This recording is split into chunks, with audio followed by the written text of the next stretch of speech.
Sorry. There we go. No, that's okay.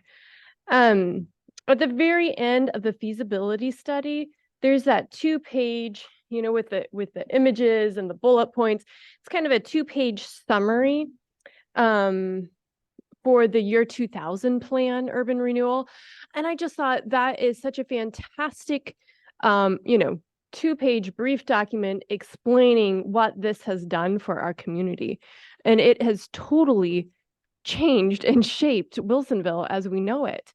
And so looking at that and kind of reflecting over the work that we're doing now and what the potential impact of that work might be in another 30 years from now, I think that grounds our conversation, that grounds like the meaning of what we're doing. Wilsonville would not be Wilsonville at all with what's included in here, so this is just so extremely important. And I know that we are putting forth a better product by everyone's participation. So thank you for being part of this. Thank you for your questions and critiques and comments all along the way, because it really does make a huge impact, a huge difference on what our city has and what it will become. So thank you for being here today, and I'll turn it back over to you, Matt. Thank you very much. Again, before getting fully into the agenda, we'll just quickly go around the room, both virtually and in person here, and state for the record and for everyone's knowledge who may be tuning in, who we are, what our role is, and just keep it real brief. My name is Matt Lorenzen, and I'm the city's economic development manager and been leading this feasibility study project with the great assistance of our consulting team, Tiberius Solutions, and Elaine Howard Consulting. So Nick, I'll pass to you. Nick Popenook with Tiberius Solutions, public finance consultant. Happy to help the city of Wilsonville whenever they're looking at tax issues and tax increment financing. Thanks, Elaine.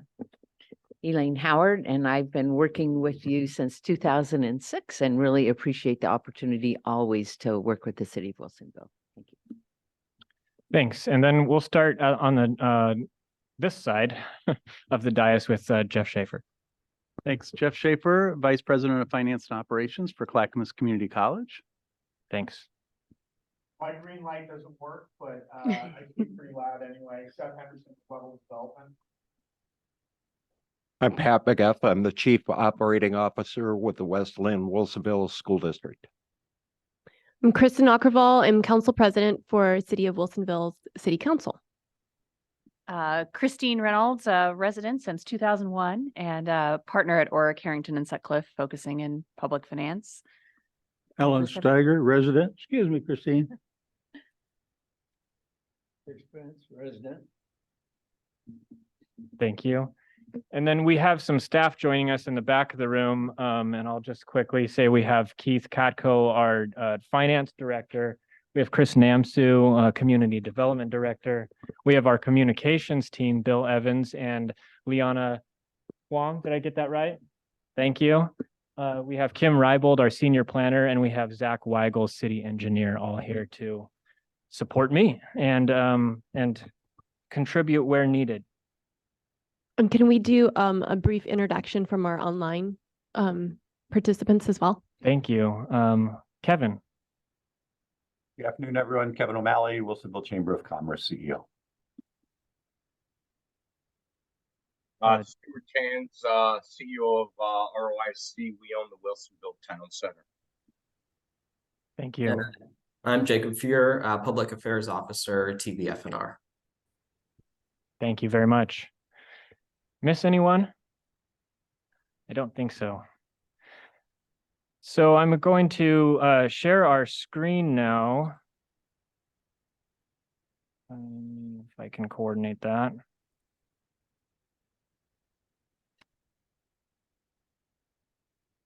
So here we have today's agenda. We've covered item number 1, and we'll start off looking at some draft ballot language and working through and talking through the language that exists and any suggestions for edit or revision.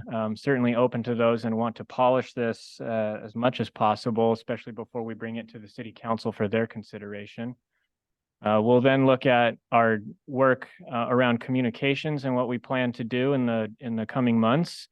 Of course, that assumes that the council does go ahead and refer this for an advisory vote on the May 2024 ballot. Item number 4, we'll conclude the meeting by having Elaine lead us through the full feasibility study document. We won't look at every page or every paragraph, of course, but want to make sure that everyone's well-versed in what exists there and are comfortable with the contents and that they feel their voice has been represented in that body of work. So without further ado, I will bring up on the screen the draft ballot language.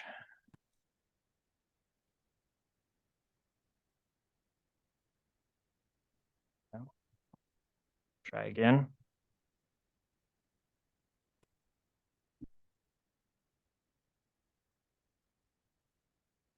And I would just, I think, open the floor for any comments or suggestions for revision, and we can just take it one piece at a time. So we have developed 2 options that are essentially communicating the same thing, but for the caption, and just wondered if there was any feedback on that piece. And we'll just move through this caption, question, summary, and explanatory statement. I'll invite then opinions on a preferred option, A or B. I have a question. Yes, please. So the following text segments that we're looking at, the question, summary, explanation statement, these are all using the term. So essentially we're looking at, do we want to refer to the urban renewal or do we want to refer to with the tax increment financing? All of the following material and text is referring to urban renewal. So I assume if we went with a tax increment financing, then perhaps modifications would need to be made or no? To the balance of the text, you mean? Yeah, I wondered how so that would be one question for you. That's kind of like a technical question. And then another question to, I think, people in the room, feedback time, right? Is my sense is that tax increment financing is kind of more of a currently used term. Is that correct? Because I mean, there's some history to both terms. There's some baggage, right? And so I'm wondering what general perception would be when we see either of those words. So Matt's part of and Nick and I are also the Oregon Economic Development Association. And they have a subcommittee on urban renewal tax increment financing. And they are trying to move to using tax increment financing because urban renewal has baggage. And in some, I just finished a plan in Lincoln City. And what they've done is what's in your question is they've used both because a lot of people don't. You've successfully used urban renewal for many years. I think your community's familiar with the term urban renewal. So if you change it, you need to give some kind of transition. So the question here gives that transition and says it's the same thing. But really, when I work in other communities, the real question is what does your community, what are they familiar with and what's going to be most comfortable for them? Yeah, to add to that, I do think that there is a statewide push by practitioners to use tax increment financing as the description, but that's not what matters for a ballot. It seems to me in Wilsonville that the voters here have a positive history and association with urban renewal. Folks, coming from other communities might not have that same positive association with it. So, this project doesn't have the budget to do detailed polling of which term polls better or anything like that. I think it really comes down to what you see in this community. You want us just to raise our hand, is that the best way to go about this? Yeah, I mean, this is a pretty informal format in spite of how formal it feels today. So please, yeah, go ahead. So first off, disclaimer, all my input is gonna be based on the failed May ballot in Oregon City. So I haven't gone through that over a year. Different municipality, different process, different history. But the input that I provide is based on. Is your mic on? Sorry. It's not, It's, oh, sorry. so you want me to slide over? Please, just for the benefit of those listening remotely. Just scoot down. Great, we'll share. Is that better? Yeah. Okay. So as soon as you put the word tax into this, you will lose a percentage of the population. They won't even read the rest of it. They'll see tax, it's done. Being that, back to your point in regards to the history that Wilsonville has had a successful urban renewal district. I would rely on that and the community's knowledge of what urban renewal is. So my vote would be option A for those reasons. Matt, that would be my option as well. The communication plan is going to be talking about the successes we've had with urban renewal. Tax increment in people's mind will say it's an increase in tax right then. Okay. Okay, I'm hearing some I consensus might for option tend A. to agree that the common understanding of a tax renewal is pretty well, of an urban renewal is pretty well known. A tax increment is a relatively new phrase, although it may have been legally and technically the right description of it, it's not common knowledge. An urban renewal is common knowledge. Thank you. Okay, well, I think that we will still bring these to the city council, but we will let them know that the task force has sort of established a consensus in favor of option A. We can move to the question, which states, shall a tax increment financing, and then in parentheses, urban renewal district be formed to fund infrastructure and support new development in town center? And we have a 20-word limit there, and we're using exactly 20 words. Couple of comments there. So if we are recommending option A, then I would just switch what is and isn't in the parentheses. Okay. So shall an urban renewal district parentheses tax increment financing be formed to fund infrastructure. And does that tax increment financing, do you even need to have that in there? If your caption refers to urban renewal, then I think the question can also only refer to urban renewal. I wasn't sure if that was included in case there was a legal challenge about the ballot language and whether that was required for additional clarification. I mean, that legally urban renewal is the technical term. Yeah. In Oregon, tax increment financing is just the practitioner's version of it. So I would agree that I cannot provide the legal advice on any of this, but I would agree that logically that makes sense to me. And then also in the summary, we do have if they make it all the way down to the summary, then where there's further detail, then that includes the urban renewal is using tax increment financing, right? In the kind of that clarification there. So I would think that maybe we don't even need it in the question. Okay. Yeah. I'll quickly interject as well that, and this should have come first. This language was modeled after and sort of mirrors language that was used when the Coffee Creek urban renewal plan was put to voters. And that vote was successful. Wasn't by a huge margin, but it was successful. This has been reviewed by our legal staff, our communications staff, and by community development staff. That doesn't mean that it's perfect. I just wanted you to know that there have been other eyes on it. Kevin, please go ahead. Yeah, I would say, lacking any direction from legal that it has to be there. If the goal is broader communication to the broad community, we've said that it's urban renewal in the caption. We've said urban renewal in the question.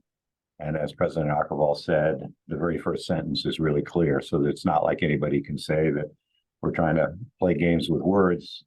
The sentence in summary explains exactly what it means. So I think if you're going to take it out of the caption, you take it out of the question to keep it clean. That would be my thought to share. We have 3 words to spare now. As the bond lawyer in the room, I agree. Yeah. Parallel, simple construction, one thing across the board. Okay. Wearing that cap, are there any additional words that simple? Spare words are great. Okay. No, I mean, being simple and consistent is good in the summary. Having both will be helpful for context, and being consistent then with what's later in the explanatory statement. So you've got room there to have both. A little bit of language in both spots. Okay. Right. Super. Let's move to the summary. Sadly, we can't apply those 3 words later into the 175 where you'll want them, but Alan, I believe that you had some ideas for improvement of the summary. When I was reading it, I was trying to read it from the standpoint of a resident. And the second paragraph gave me pause because it says it redirects existing tax revenue, which is, to me, trying to read it as a resident, says, okay, now I got to pay that additional tax someplace else. I didn't like that sentence at all either. Let's get into it. Let's improve it. I think in the first sentence there, you delete tax increase. It's not a new tax, Not a new tax, period. but that gives you 3 more words. Mhm. And then CIF redirects new tax revenue from development within the district boundary. Well, what's the point of that second sentence from the original drafters? What are you really trying to convey to voters? But as a technician, I get where you're going with it, but I was struggling as the resident who doesn't really, pay attention to this to try to understand what the true goal here is of this explanation. I think maybe it's twofold. On the one hand, we want to acknowledge that taxing districts are having future revenues redirected. And then secondly, to just explain the mechanics of it, I think. Is redirect really the necessary word? I mean, you're applying revenues, because redirect was the word that really made me stumble. It made it felt like, it's true. You're applying revenue to one thing instead of another. And I think that is sort of what the concept you're trying to get at. And redirect just seems like, I was like, okay, you're sending money over to some shady private developer, and that's not what's happening, but it can kind of have that connotation. Yeah, I'm not sure when this was originally written, but this may be language that was carried over from Coffee Creek. Yeah. And I know I've been involved in conversations in the past, whether for Wilsonville or for other clients, where we try to find the right terminology there. Oftentimes, division is the word that gets used. Division of taxes is a commonly used legal term. But I think division has other negative connotations with it. Yeah. And so I think redirect was a word that folks in the past have found to be more palatable than division of taxes. I do think that we need to tweak where it says existing tax revenue. It's really the growth in future tax revenue from existing tax rates. So, we can figure out exactly how to tweak that there if we need to have it in there. I would say so that, and other people can say whether or not these are good reasons to include this language. Matt mentioned to be honest about the impacts of the other taxing districts, but another reason is that oftentimes people don't believe you when you tell them this isn't going to be a new tax or increase their taxes. It's not going to hurt me unless they know who is it going to hurt. And so you say, look, it's not going to impact you. It's impacting the other taxing districts who are going to have a portion of their future revenues divided. Again, whether that's an important point to include in the 175 word summary is for you to decide, but that is often something that comes up when we're communicating on this topic.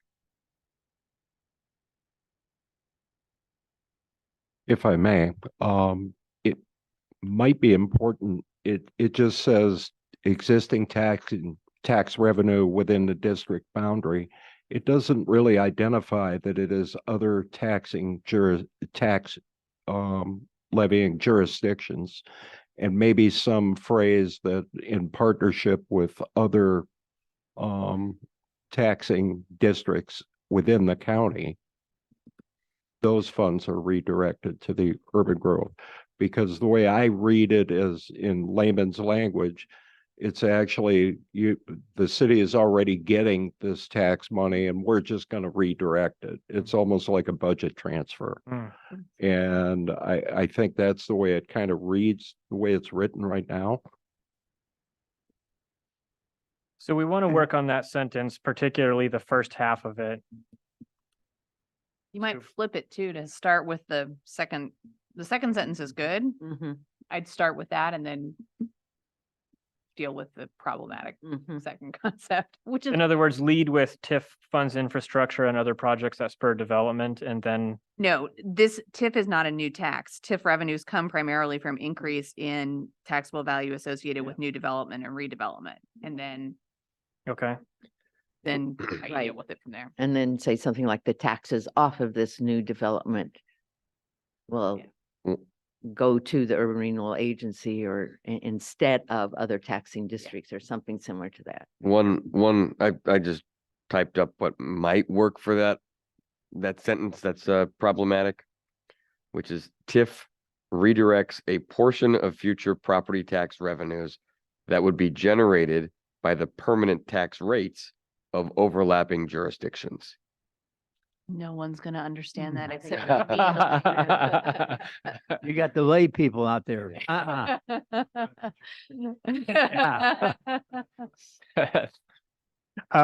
Yeah, I actually had more concern about the second sentence than the first. So, All right. first off, whether or not you keep or tax increase, I would have that. If you're capitalizing for emphasis, I'd have all the words in that line capitalized. Increase in the taxable value.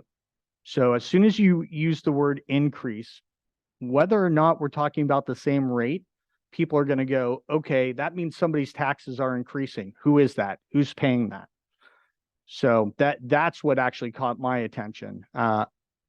If you don't want to start talking about the rates are the same and it's additional development which occurs and go down that entire rabbit hole of explaining it, somebody reading this could say, okay, somebody's taxes are increasing. Is it mine? Whose is it? Right? Who's paying that? growth. And Would growth be better? Growth in taxable value? yeah, actually, that's a great recommendation. Yeah. Because previously, if we kept the verbiage that's in there or tax increase, and then you use the word increase later on, you're like, wait, you just told me taxes aren't increasing. Now Right. you Yeah. are?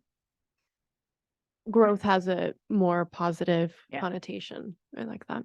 It looks like there's a comment in the chat. I just want to make sure that Oh, thank you. we're getting our online participants there too.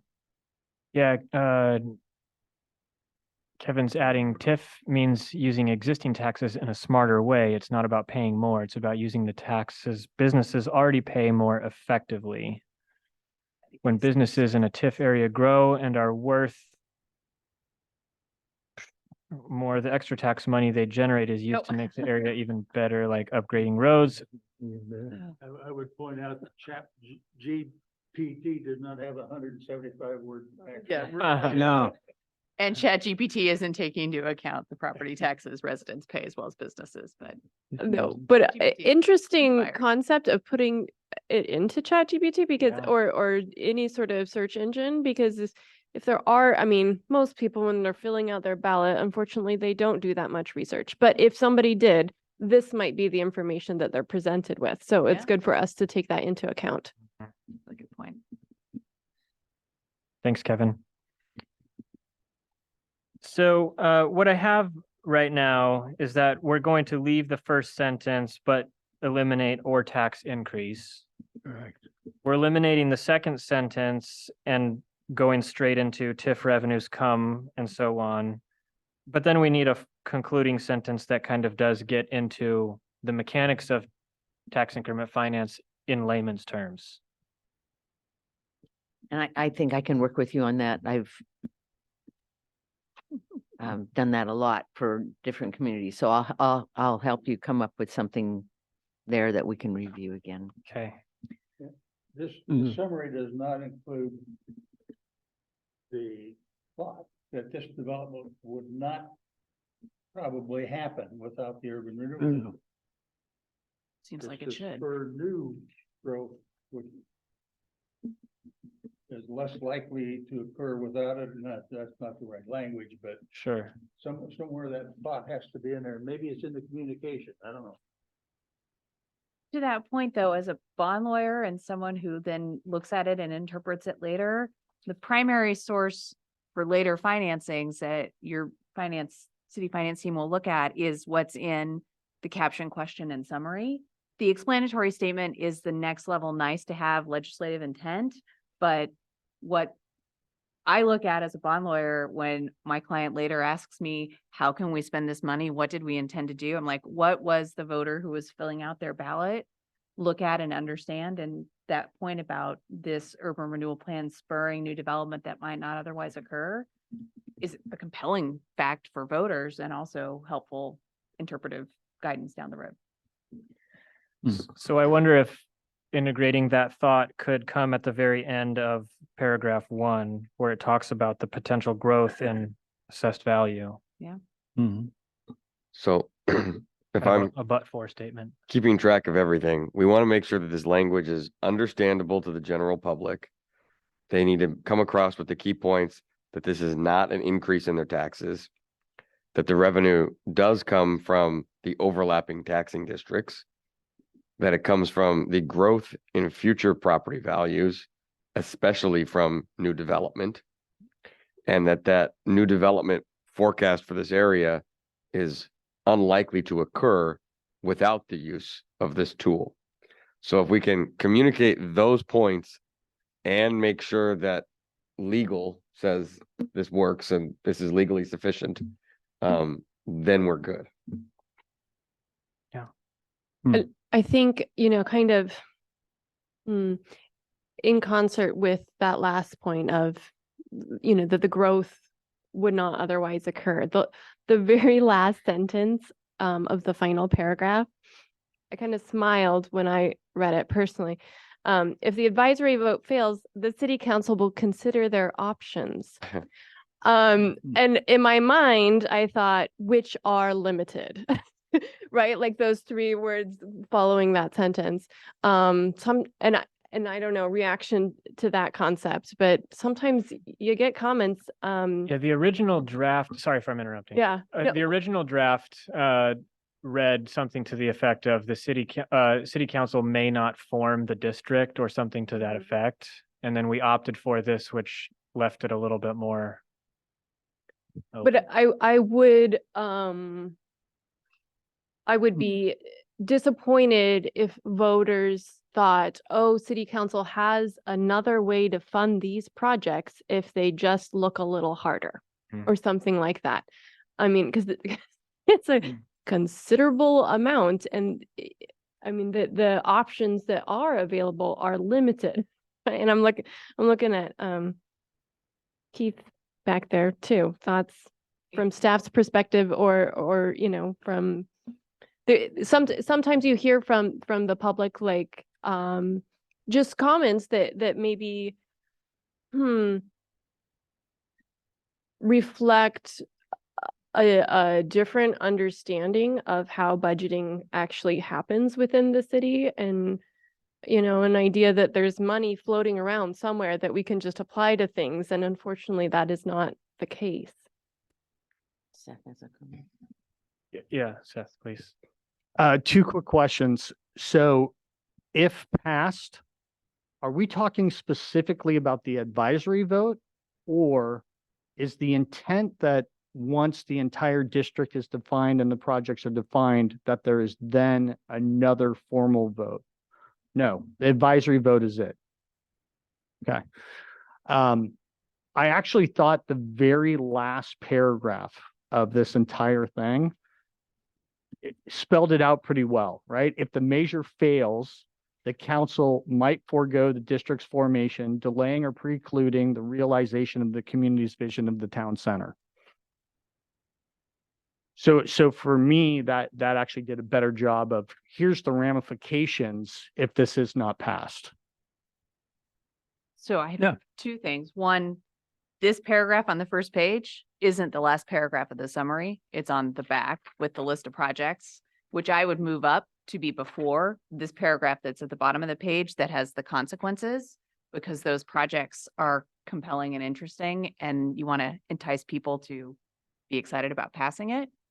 And as an alternative last sentence to the city council will consider other options, we might consider if something along the lines of, if the advisory vote fails, city council has limited alternatives to consider. Or This is a Sorry, question for legal is, do you need to include in the summary of an advisory vote the impact of a no vote? Right.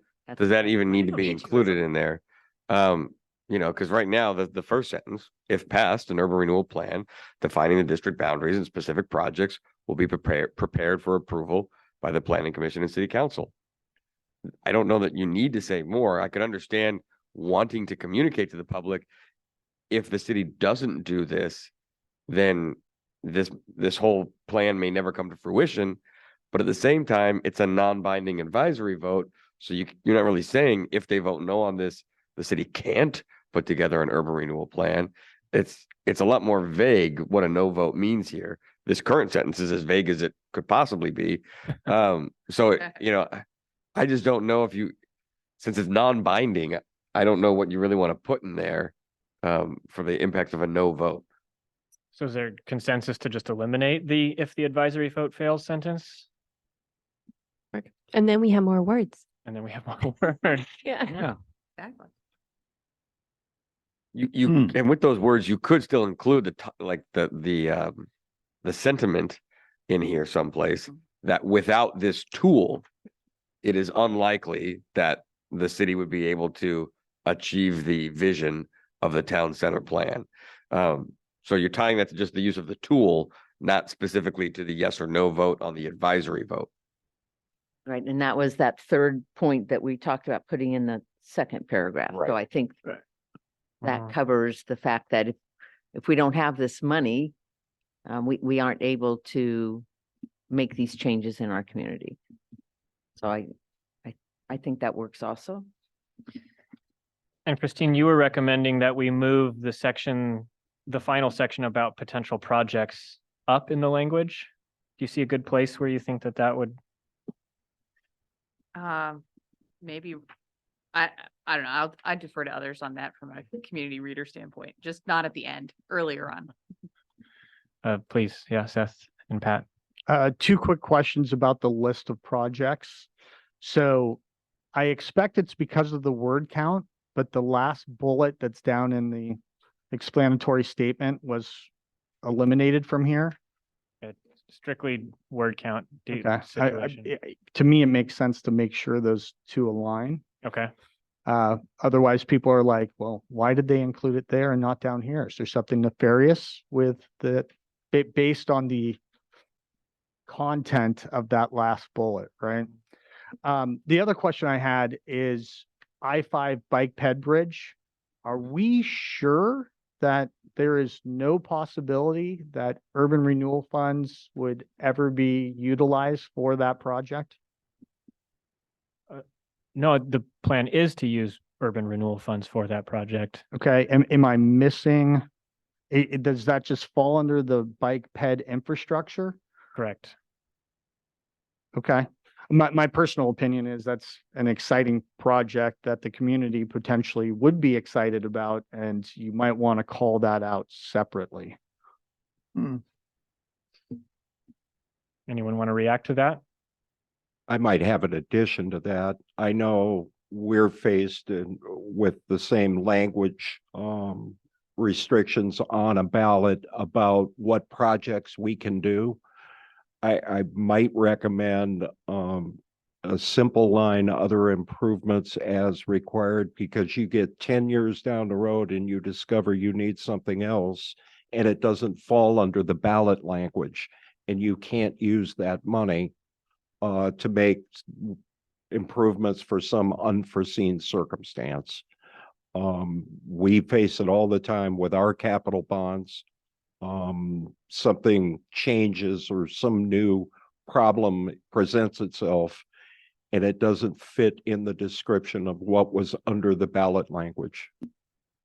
Although, You're a since this is the, well-trained issuer. with this being an advisory vote, though, is it by its nature might give you more flexibility anyways? This, in theory, all of this is non-binding because it's just that advisory vote. I think it goes back to when there's a challenge, that's the very first place they start, is what was on the ballot. And you have to defend from that point forward. I think what you're saying makes sense. If I were to think about what my own concern might be, does having something more open-ended like that make a voter feel like they're writing a check for something they don't know what it is?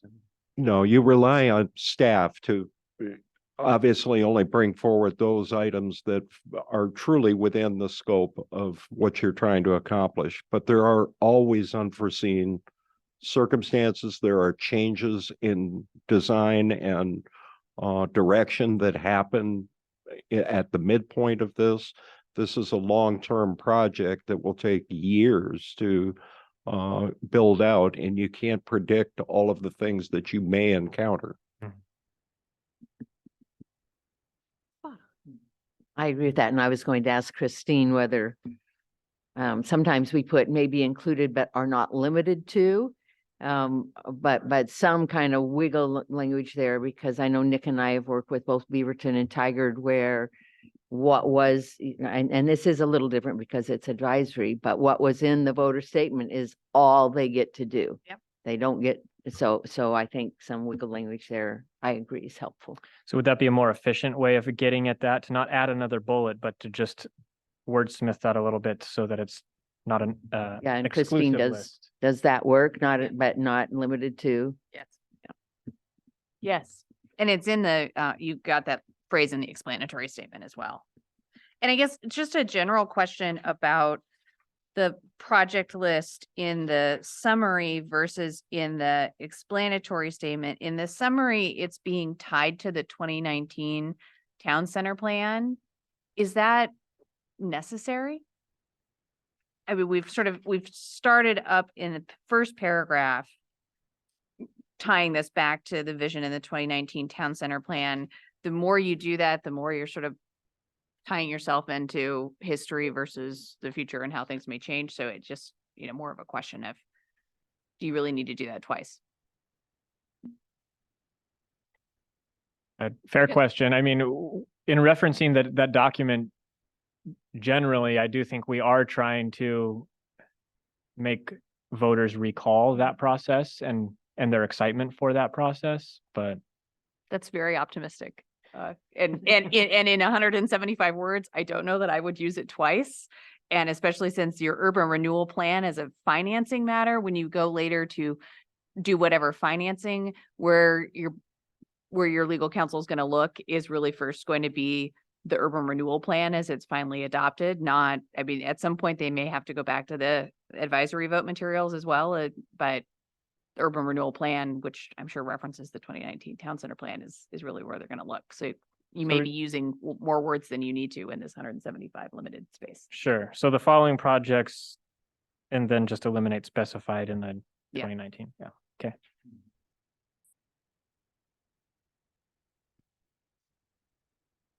I think before we go to explanatory statement, I guess I'll just ask again if there's consensus on moving this project language up. I think right now we've prioritized emphasizing it's not a new tax.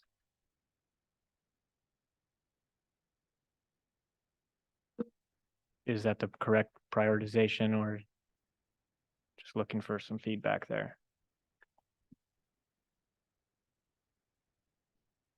I think so. And then if you move it up, if you move that block where we have the bulleted projects, if that came just before, if we're retaining that sentence, if passed, an urban renewal plan defining, then that one sentence, because we perhaps scratched the second one, right? Right. That one sentence would stand alone at the very end, Okay. which I think is kind of a nice little bling, Yeah.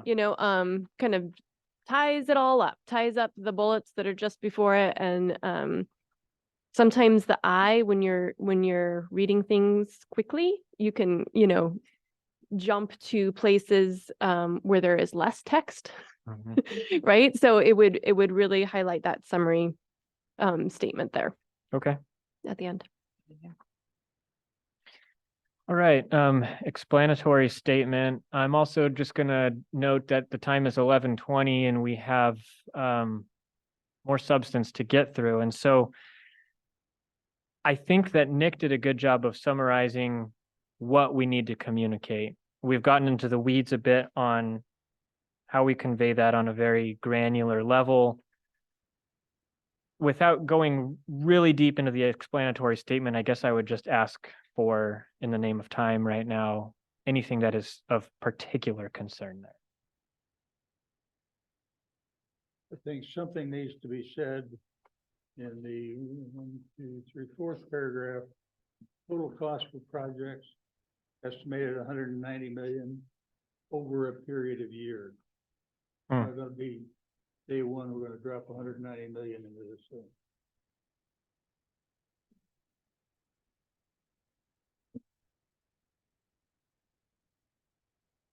Big numbers scare people. Mhm. You do. Okay. Seth, please. I'll make it quick. Second paragraph, transforming town center into two. You probably want to strike that too. I'm sorry, where are you? Second paragraph, paragraph. last sentence, transforming town center into two. Oh, thank you. Third paragraph, TIF is not a new tax or tax rate increase. However you change it above, I'd replicate it here. That same paragraph, support private development. For some people, that means a handout to private developers. Hmm. So if the intent is not to provide funds specifically to private developers, but just to projects, I might reinforce that. Yeah, I thank you for that. The intent of that phrase, which did not come through clearly, is to support the feasibility of private development. Yeah, just some clarity there so nobody thinks that the city is handing out money to private developers. I mean, I'd love that, but I don't think that's the intent. Where it's talking about numbers further on, it talks about the life of the district. I realize that that life may be truncated if it's paid back sooner, but I would clarify what the life of the district is. And then the last paragraph, if this measure passes, the city council will finalize the final project list. I think that's redundant. I think it should probably just say the city council will finalize the project list. Yep, thank you. Thank you. Which paragraph were you referring to when you wanted to note the lifespan of the district? It is the second paragraph on what is the last page, 200 million to nearly 2 billion over the life of the district.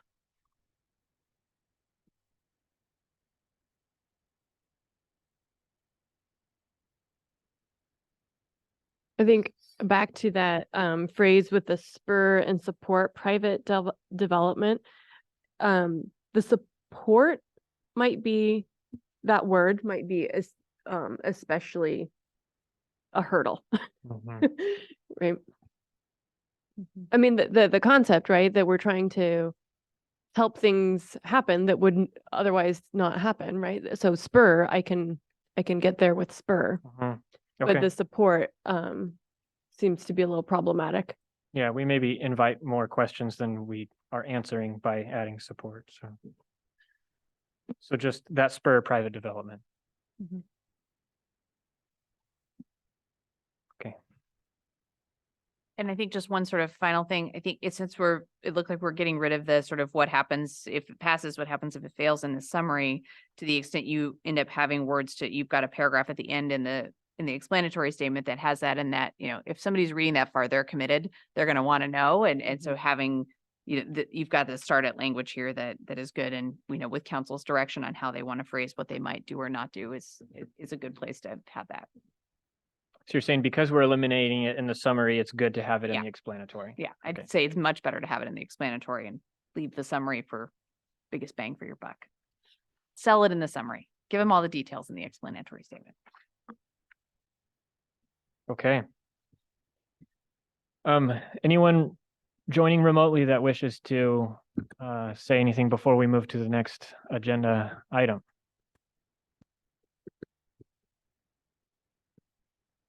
Okay, thank you. We'll move then to the communications in advance of the Town Center Urban Renewal Advisory vote. Again, thinking about time, I want to just hit the high points here. And when I talked to our communications staff about developing this document that I have on in front of you, what we really want to convey and instill is confidence that we have the tools available to us to communicate effectively, and that we're going to do so in a high caliber and professional fashion, and that we're going to abide by the law. So kind of like the important points there. So we know what our dates are. We're in communication at this point with county elections as well as the Oregon Secretary of State, and really getting a firm grasp on what's available to us in terms of, I've mentioned before, the Secretary of State's office has a safe harbor program where they will review your materials and collateral, and if approved, sort of shelter you from future liability that may be associated with any challenges. And we're going to take advantage of that to the greatest extent possible. Please, Pat. I just would forewarn you, that takes longer than you think it should. So you need to anticipate a little more time in the back and forth communication and the debate over a single word in your ballot language. Okay. So it's a longer process. We just went through it with the bond levy for teachers, and altogether it took like 3 weeks. So I would just tell you to plan a little longer. Okay. And that was the ballot language that they were reviewing? Not just our ballot language, but any informational material that we wanted to provide to the public. It was a lot of back and forth with our Director of Communication and the Secretary of State's office. Okay. So, Matt, oh, please. at what point in time do you actually go out to the affected districts and say, this is what we're planning on doing? Now, they're here as part of the task force, but if I recall correctly, there has to be a formal approval by those districts before an urban renewal district can be formed. Yeah, I think I know the answer to that, but I'm going to defer to Elaine because she's the expert. So that happens after you have an actual draft plan and report. So in terms of this timeline, it would be after the advisory vote, city council decides to go ahead with the plan and report, you have the full documents, and then there's a required 45-day consult and confer. They don't have to approve. So it's just the city council that gets to actually vote on it, but the city council does have to take into consideration any written recommendations from any taxing districts. And although not required to to present to any of the taxing districts prior to that point in time. We have had conversations with the school district that have requested that we bring some additional information to their executive team and then come and present that material to their school board. So other impacted taxing districts could make that same request of the city if they'd like more information during the lead up to the advisory vote process. Seth. Yeah, just one quick comment on this plan. I wasn't sure how it would be utilized or who it would be shared with, but in reading it, I thought the ballot did a really good job of reinforcing that this is a plan that took 2 years of engagement with the community to come up with, right?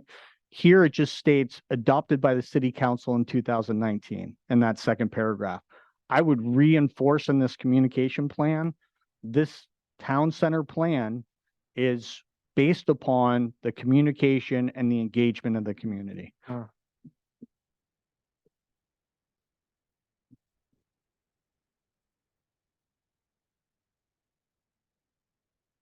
I know our planning staff will appreciate that as they invested a lot of time and energy in that community outreach and engagement. Yeah, I think that gets to the section here on communication plan goals. And the first one is preparing voters to make an informed choice, informed by their knowledge of A, B, and C. And A, B, and C are kind of technical. They're not really the warm, fuzzy, this is our vision.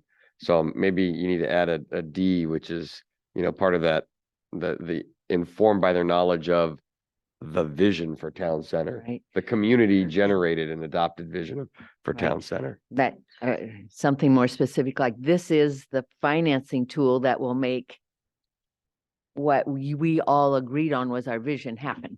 So something that, and I would put that as Number one. number one. Yeah. I was just gonna say the same thing. Start with that. You'd rather have the public really understand your vision for town center than really understand the nuts and bolts of how urban renewal works. Good point.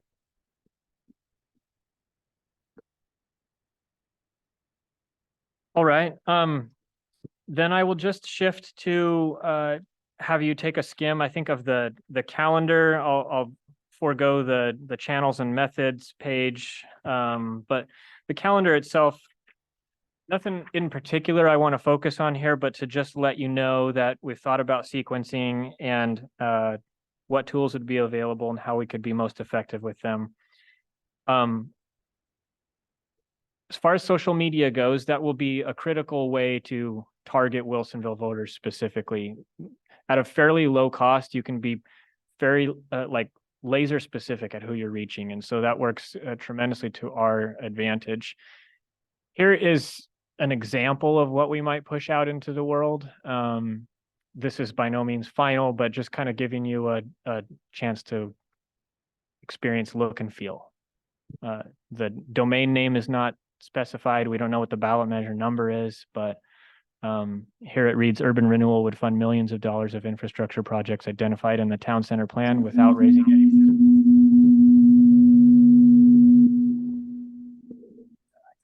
Not sure what happened there.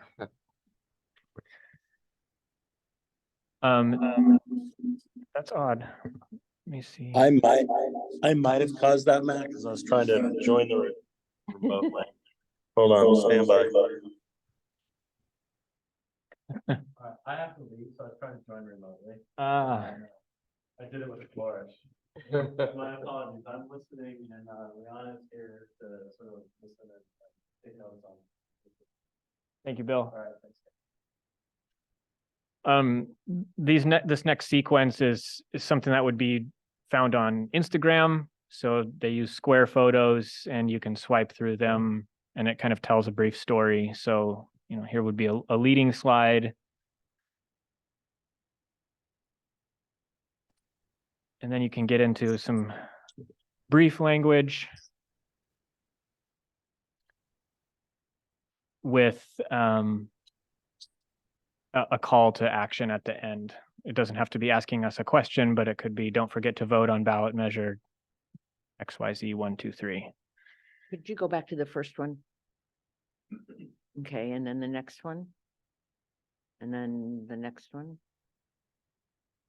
So here, someplace between here and the next one, I would do just what we talked about back here, which is how does urban renewal relate to the town center plan, and that it is making it happen. It's the funding, but partial funding source.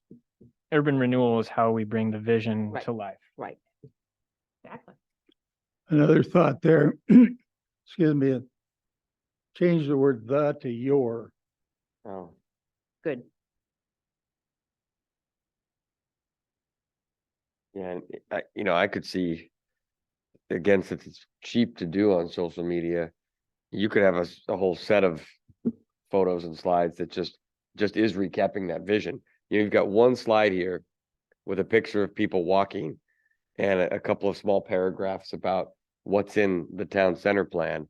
But if you just had 3 or 4 slides that showed parks and showed biking and showed active storefronts, just something that people could Pedestrian bridge. really right. quickly and easily see, oh yeah, these were all the great ideas that are contained in that plan. We've got a fairly decent library of photos put together at this point that we'll draw on, and they show all of those sort of building typologies and streetscapes and the different elements that the planning staff used when they would put out boards for the community to react to, and when they would put their green stickers on the ones that they liked. Those are the images that we're going to be bringing back. Kevin has a raised hand. Yes, Kevin, go ahead. Thanks. Just a quick question. Love the quality and touch points of all the media plan.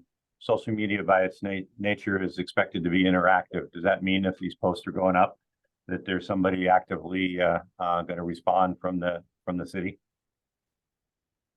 I don't know what our protocols are for interacting with comments that get made on social media platforms. And Liana, I don't know if you feel comfortable speaking to that or not. Do you know?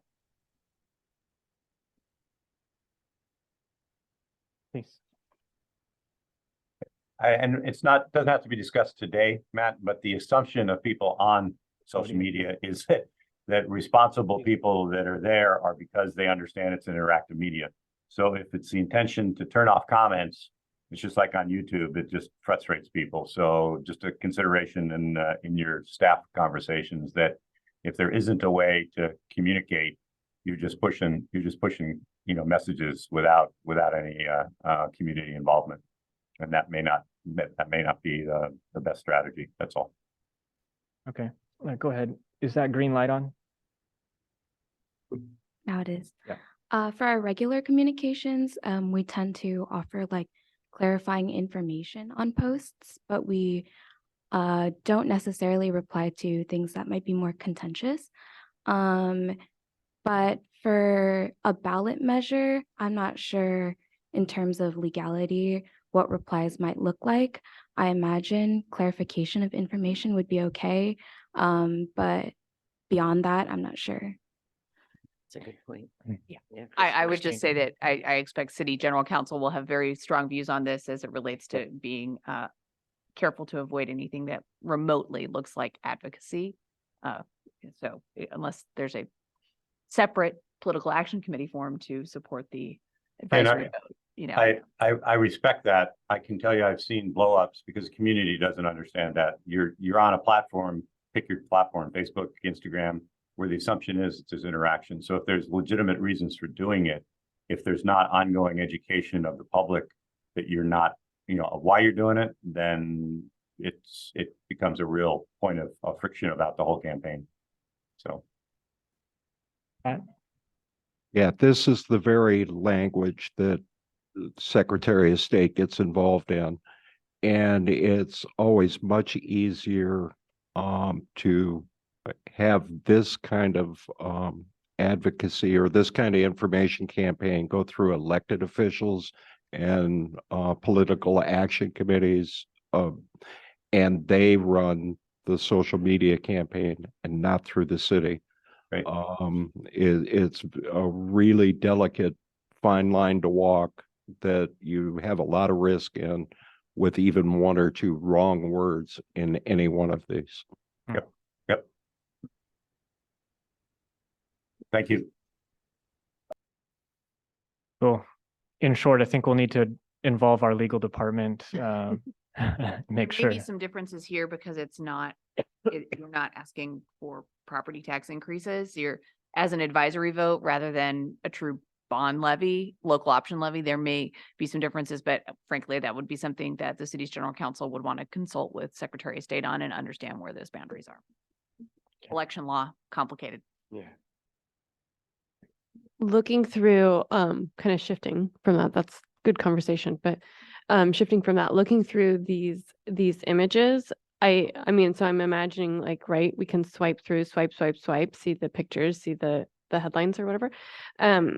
But I also see on the communication plan that there's mention of video. And I think for some of these platforms, video would do a lot better than swipe. Because there's the, you know, if they just scroll through and they don't get to the third beautiful image, then they might not, you know, have that connection between this is our tool to get us to the town center plan vision. So, but video will kind of create those breadcrumbs more naturally. Yeah, so thank you for that segue. We're in the process of developing a standalone site that will have information about the ballot measure, about the town center plan, all of this stuff that we're working on. You know, a repository for documents and studies like the one we're working on now. What is currently this big banner image will be, we hope, a video that we're just beginning to outline right now. But we have the studio engaged and have a meeting with them next week to talk about how that would look and feel. Tiger did a video a couple years ago for their Triangle urban renewal area, and it I think serves as good inspiration. I think we could do better. But it does a good job of succinctly explaining urban renewal and then helping folks visualize what can be accomplished through urban renewal that they can react to emotionally. It's not advocacy, but it does, just by the nature of it being visual, engage folks more in that way. So that's communications. Really helpful feedback. I appreciate it. We will certainly make sure that General Counsel is heavily involved, as well as the Secretary of State's office. So thank you. With that, I think our final agenda item is to look at the feasibility study itself, the document with appendices. It's like 100 pages. So we're going to hit the high points and make some assumption that folks have had a chance to look at it on their own. And if they haven't already done so, that they'll take that opportunity, if they would like, after this meeting and submit any comments they have within short order. Let me get that document up, Elaine, and then the floor is yours. So I have to say that this is the longest feasibility study that Nick and I have ever prepared, which means it's very thorough. And if you get your advisory vote, it should be pretty easy then to fold a lot of this into actually doing your urban renewal plan and report. Most of this information is just repetitive of our different task force meetings.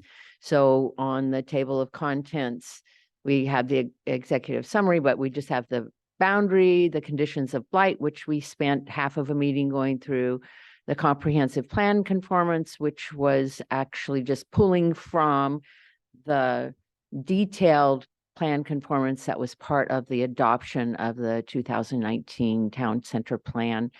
The financing recommendations, which we went through very thoroughly with the task force, the preliminary projects and programs, the financial analysis, the impacts on taxing districts.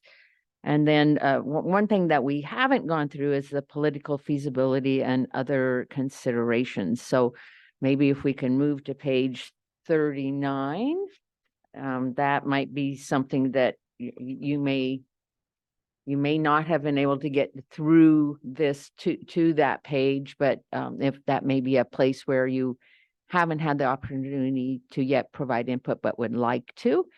And basically, what we're saying is the town center plan received tremendous support. And this is just the implementation of that. So the political feasibility we see as very high, that this should be highly supported. We don't see big issues or red flags. In other communities, sometimes we know there are certain groups that might oppose, but here I think you have a very solid foundation. So so it just reiterates that comment. And then under political feasibility, we have just a short section on taxing districts. And we have the prior section that shows the impacts, but we wanted to make sure that we incorporated the TVFNR comments and requests that were made about having a time certain end date for the urban renewal area, to have the plan contain performance metrics and expectations, and that TVFNR encourages the city to pursue grants or other funding opportunities that may be pursued in order to minimize the public sector financial burden on the projects. So that was in terms of taxing district input. I think those were the most key points that were raised. And then we just gave the background of the year 2000 plan. We did incorporate that 2-page handout that Kristen talked about at the end. And then we included some next steps, which would be the actual formation of the district. If, the first next step is to decide whether to put this on the ballot, to go through all of that process, to have the vote. If it's a positive vote, then to move forward with the actual preparation of the urban renewal plan and report, to come back and go through that formal adoption process, which itself has required public meetings and input. So your urban renewal agency starts that, it goes to your planning commission, has to be presented to the county, and then it goes to the city council for a non-emergency ordinance that doesn't go into effect for 30 days. So this just outlines what those next steps are. And then we added in, because this task force has been so valuable and added a lot of great input, we just added in some meeting summaries of all of the particular meetings, and then we will also add a meeting summary from this meeting at the very end. So if there was anything that you thought we missed, so that is also something that you haven't seen, is the summary of all of the meeting minutes. So either today or afterwards, if there's anything that you think should be added to that we missed, please let us know and we'll be happy to review and edit. So basically it's everything you've seen except a couple of summary documents at the end. Any questions? So again, if you haven't had a chance to thoroughly digest it and you want to, you still have that opportunity, but my briefing for the city council, for them to consider the adoption, the findings of this document, would be the 18th of December. So that means I have to have my packet ready for internal review 2 weeks in advance of that. So we're talking about, you have basically a week to give me anything that you would like to be considered for incorporation or revision. You're submitting on the 4th, so that would be Monday, right? It's actually the 5th. So my report is due to my boss on the 5th for presentation on the 18th.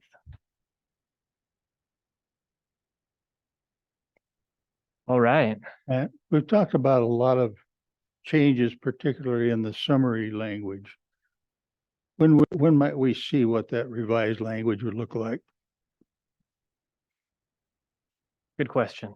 The ballot language will be presented for the first time to the city council at that same meeting on the 18th. So we will need to have that ready for the meeting. It doesn't necessarily have to be in my staff report, although it would ideally be there.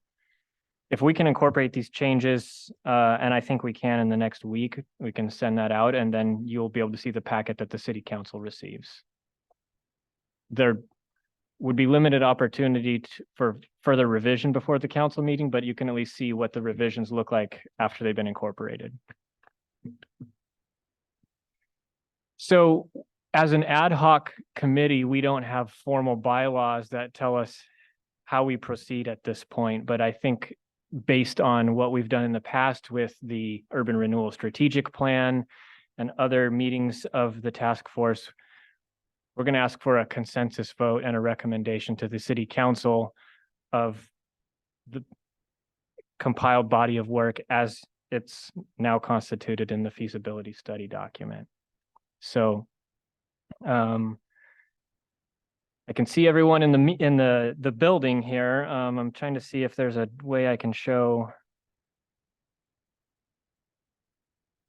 Well, there we go. All right. If you have the ability to turn on video, please turn it on, and we'll just ask for that vote. And if you can indicate your support or opposition, as the case may be, that'd be great. So at this time, if you're in favor of the body of work we've put together, as found in the feasibility study document, guess you can indicate by either saying aye or raising your hand.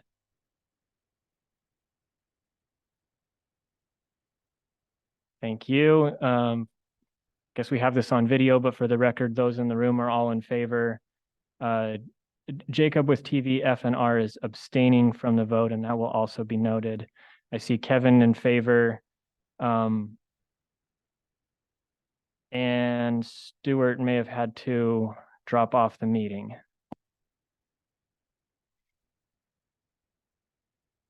Any opposed? Okay. I think that's the direction we need, and that gives us the recommendation we need to then take this to the city council for their consideration. With that, Counselor, sorry. I think Nick and I would like to thank you all for your participation. It's always great because we get so much more from you than just looking at a document or I had looked at that ballot title and given some input, but your input was even so much greater. So appreciate that. And then I also, for the staff who is here, they did a lot of work helping us put this together, and we really appreciate Wilsonville's staff on working on these issues. So thank you for that opportunity. Yeah, there is no better city to work in. We do work all over the Northwest in literally hundreds of cities, and Wilsonville continues to be one of our favorite folks to work with because of the folks that are on this committee and the folks the staff that we get to work with. Right. Just really great quality of product comes out of here. So thank you. When we ask for things, they never say, no, we can't get that for you. It's always, yes, we can do that. So I appreciate that. Pat, please. Matt, I just want to say, well done. I know how much work is involved with you and your staff and Elaine and Nick, and it is a pleasure to watch how well this is organized and put together and the whole process involved. And I just want to say, well done.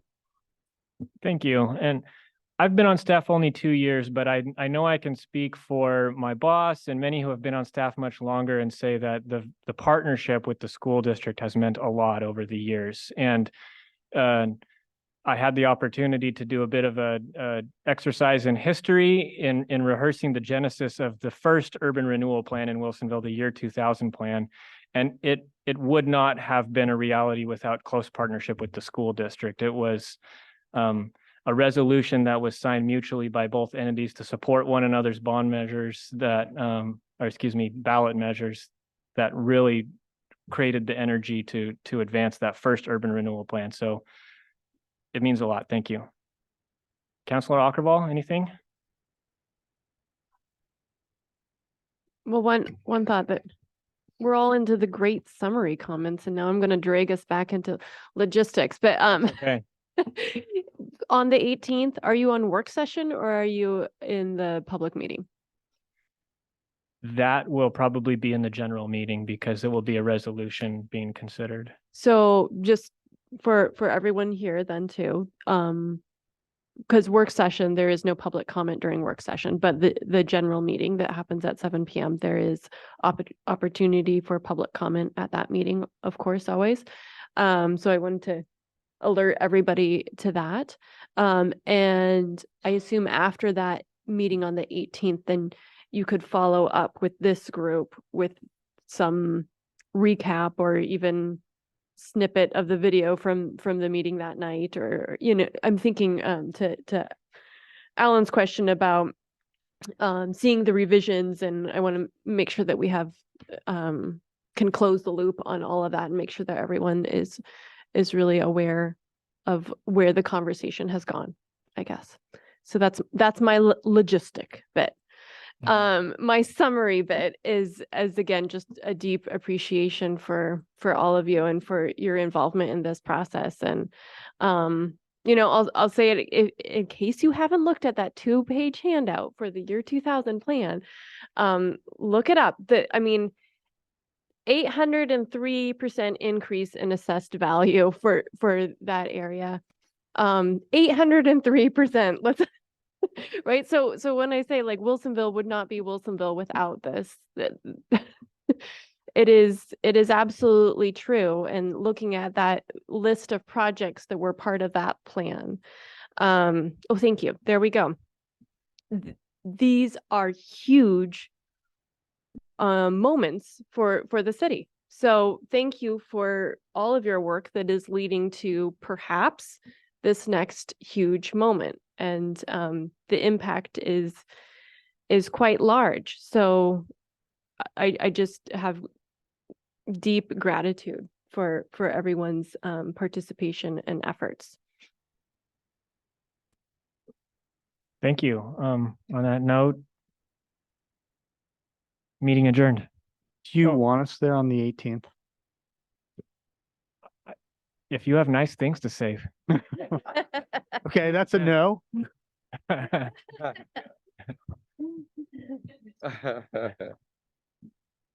Let's see.